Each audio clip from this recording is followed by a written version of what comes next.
Bonjour à tous, bienvenue dans notre paroisse invisible. Pour commencer cette petite célébration, je vais vous inviter à faire sur vous le signe de la croix, car c'est Dieu qui nous rassemble au nom du Père, du Fils et du Saint-Esprit. Amen. Prenons un petit temps de prière pour les malades de notre communauté, de nos familles, de notre pays.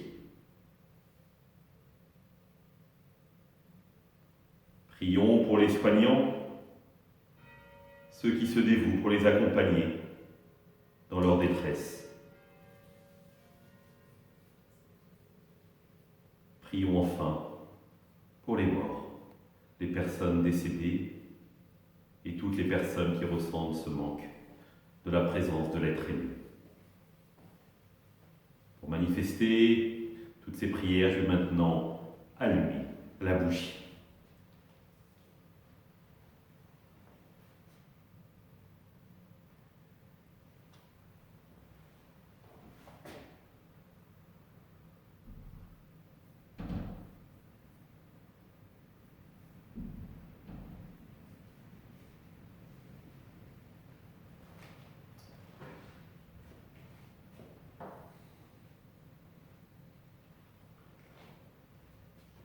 Prenons le temps d'écouter la parole de Dieu.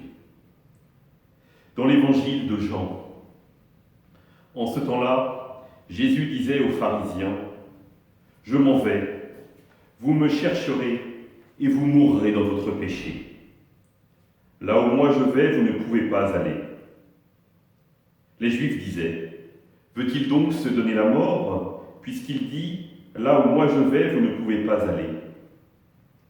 Il leur répondit : « Vous, vous êtes d'en haut, vous êtes d'en bas, moi je suis d'en haut. Vous, vous êtes de ce monde, moi je ne suis pas de ce monde. C'est pourquoi je vous ai dit que vous mourrez dans vos péchés. En effet, si vous ne croyez pas que moi je suis, vous mourrez dans vos péchés. » Alors ils lui demandaient : « Toi, qui es-tu » Jésus leur répondit : « Je n'ai pas cessé de vous le dire. À votre sujet, j'ai beaucoup à dire et à juger. D'ailleurs, celui qui m'a envoyé dit la vérité, et ce que j'ai entendu de lui, je le dis pour le monde. » Ils ne comprirent pas qu'il leur parlait du Père. Jésus leur déclara : « Quand vous aurez élevé le Fils de l'homme, alors vous comprendrez que moi je suis, et que je ne fais rien de moi-même. Ce que je dis là, je le dis comme le Père me l'a enseigné. Celui qui m'a envoyé est avec moi. Il ne m'a pas laissé seul, parce que je fais toujours ce qui lui est agréable. » Sur ces paroles de Jésus, beaucoup crurent en lui. Acclamons la parole de Dieu.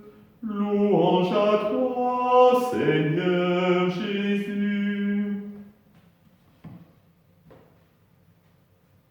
Terrible, ces paroles de Jésus. Terrible. Par 3 fois, elles résonnent. Vous mourrez dans votre péché.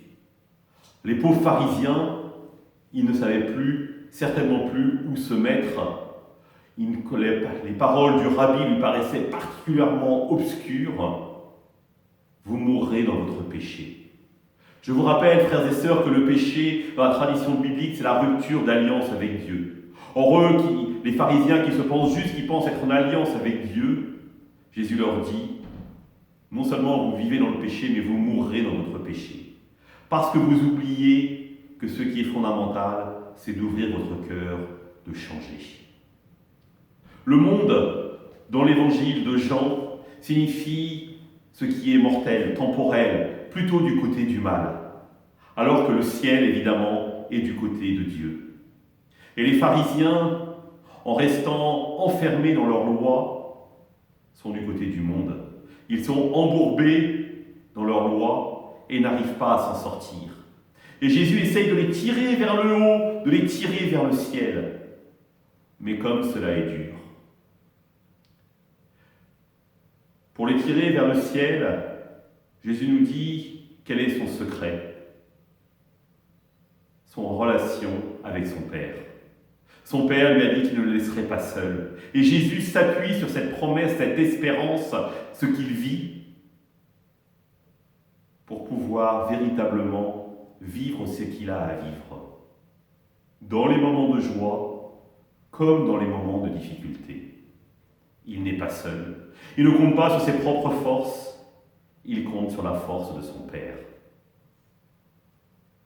Et nous, quand nous vivons, quand nous traversons des épreuves, peut-être dans ce que nous vivons actuellement, est-ce que nous comptons sur nos propres forces ou est-ce que nous comptons d'abord sur la force de Dieu?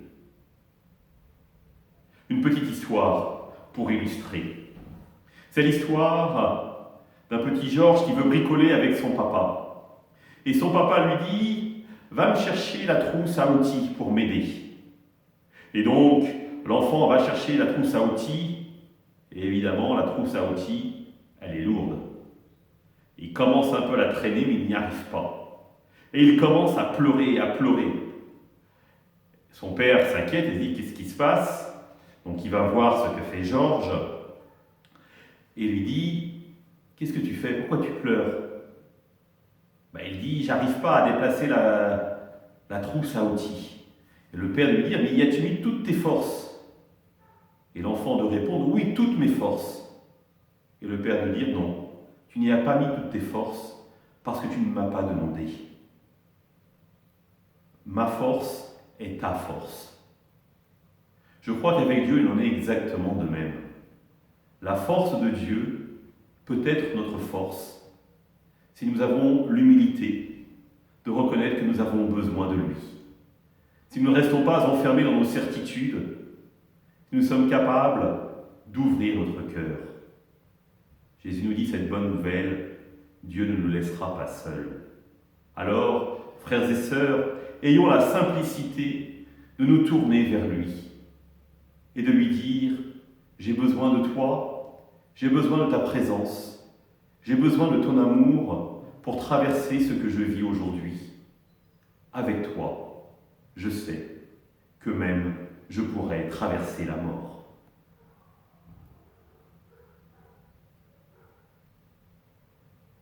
Je voudrais souhaiter un bon anniversaire de mariage, 50 ans de mariage, à Yves Launay et Françoise Launay. Alors vous pourrez leur faire peut-être un petit geste pour leur souhaiter, parce qu'ils le vivent en amoureux. C'est ce qui est fondamental d'ailleurs. Les enfants, je vais vous adresser une deuxième vidéo, ce soir une deuxième petite histoire. Ce soir, ce sera l'histoire du petit-fils d'Abraham, Jacob. Enfin, pour la retraite, nous adresserons, pour ceux qui le souhaitent, vous pourrez vous connecter et vous recevrez une petite vidéo avec un texte dont nous découvrirons, et je vous inviterai à prier avec les textes de la Passion que nous aurons le dimanche des Rameaux. Donc prier le jeudi, le vendredi et le samedi, avec ces magnifiques textes de la Passion, pour nous préparer véritablement à vivre cette montée de Jésus au calvaire. Je vous souhaite à tous et à toutes une bonne journée. Au revoir.